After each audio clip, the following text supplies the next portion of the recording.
The name's Oscar, Oscar Q, and this is my third review of Metal Gear Online. First of all, I would like to apologize for two things. I am sick. It's a weird thing to apologize for, but my speech may not be clear as it usually is, so I'll try to compensate for it. Also, my room is probably messier than usual, so I'm sorry if that's like not an appealing display for you. But I'm sick, I'm too lazy to do too much about it. So in this review, I'm going to be discussing things that were not mentioned in the patch news video that I made, where Konami is finally doing things about all the problems and all the things that are wrong with Metal Gear Online. I am now going to be covering things that they did not talk about on their patch coming up. So hopefully when that patch is done, and they get to work on the next one, these things will be incorporated into that one. That's all we can really hope for at this point. So here we go. First thing I wanted to talk about is, this is very opinionated, by the way. This is my opinion on this. I don't like how ties are dealt with. I don't like the method of their solution to dealing with ties in a match or in a particular round. So let's say playing Bounty Hunter, and both teams have the same bounty by the end of the game. The way they do it is whatever team gets the next kill wins. I think that's way too subtle. I think that's a little stupid. That's ridiculous. Because as soon as that sudden death mode initiates, someone's, by that second, has already gotten a kill. Because, typically there are firefights already happening. So it's kind of stupid. It doesn't make sense. It doesn't really declare a fair winner of the round. It really doesn't. I disagree with it completely. I think, and this is my solution to this, that there should be an extra minute or maybe even 30 seconds of time added to the game, and then whoever has the better bounty wins the round. That's what I think. And in regards to tying a match, a team wins one round and the other team wins the other round, instead of adding up the score, the individual score of all the players and seeing who got more, instead of that, I think there should be an actual tie-breaking round, and it should have a shorter time limit. Like, it should start out with a minute or two, like a minute or two long round, and see what team gets the higher bounty to break the tie. Because, make it a best 2 out of 3 kind of thing. I don't think that the scores should be added up, because for all you know, someone on the other team was just spamming that nice, good old non-lethal grenade launcher, knocking people out, getting 100 points per stun, like that. And so they win because of that? No, that's ridiculous. It shouldn't be based off of that. I don't think so. That's my opinion, though.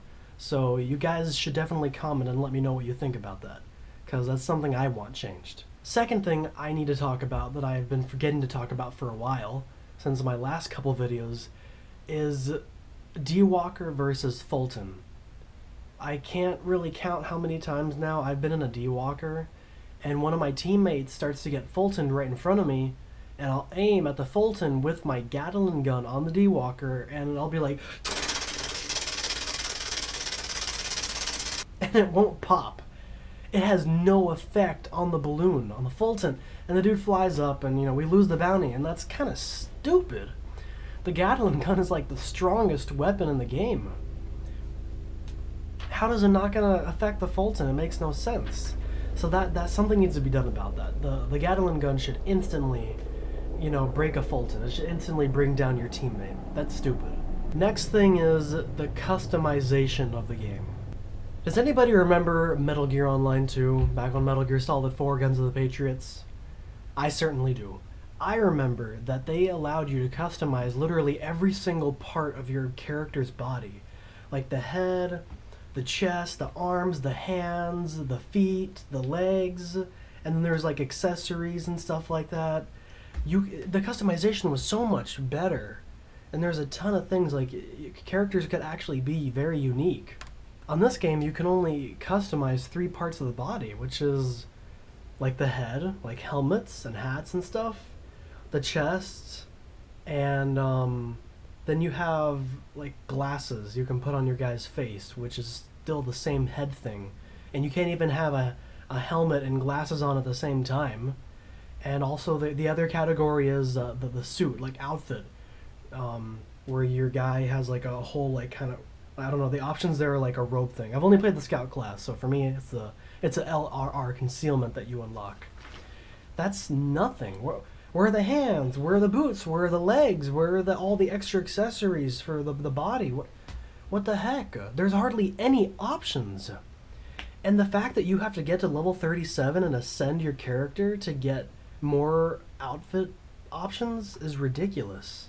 Before you ascend, you hardly have any choices. You have like 4 unlockable chests, 1 unlockable like whole body, the LR concealment thing for the scout, and then you have like a handful of glasses, which I don't want glasses on my character. I prefer helmets. Looks cooler. And you only get a couple of those to choose from too. Where are the options? Where's the customization at? And I'm sure it's roughly the same for the other classes. You have to ascend to get anything else, and that kind of takes time. That's stupid. Where's all that's bad, man. Compared to what Metal Gear Online 2 had, they need to upgrade the customization. They need to let you get your own gloves, your shoes. They need to let you do more with your character, a lot more. And another side note in regards to customization, when you're making a room or going through your filter and selecting a match, you should have way more choices. You should be able to say, oh, I'm going to make a bounty hunter, but I don't want D-walkers. You should be able to make the D-walker availability on or off. You should be able to decide whether you want Fultoning or not in the game. I think there should be a little more control with those couple things I mentioned, like Fultoning and D-walkers and stuff, in regards to like what kind of game you're playing.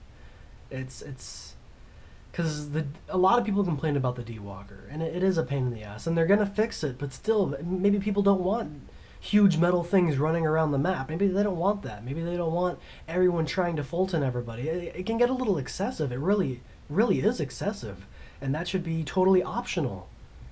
So again, yeah, customization needs to be taken up a few notches.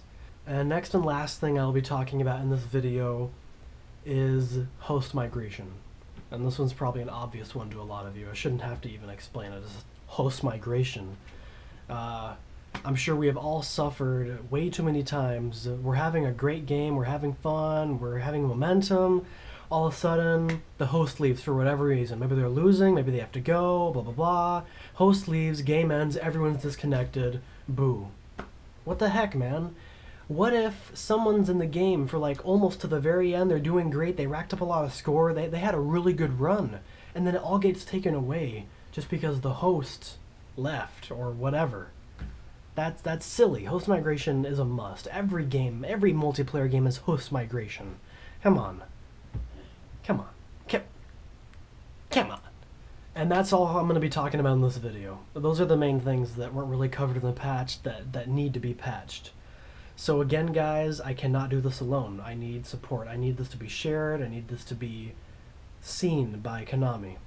We all need to work together. This is a group effort if we want to make this game as good as it should be, as good as we expected, and as good as we deserve as gamers. Because we're awesome. Oscar Q, out.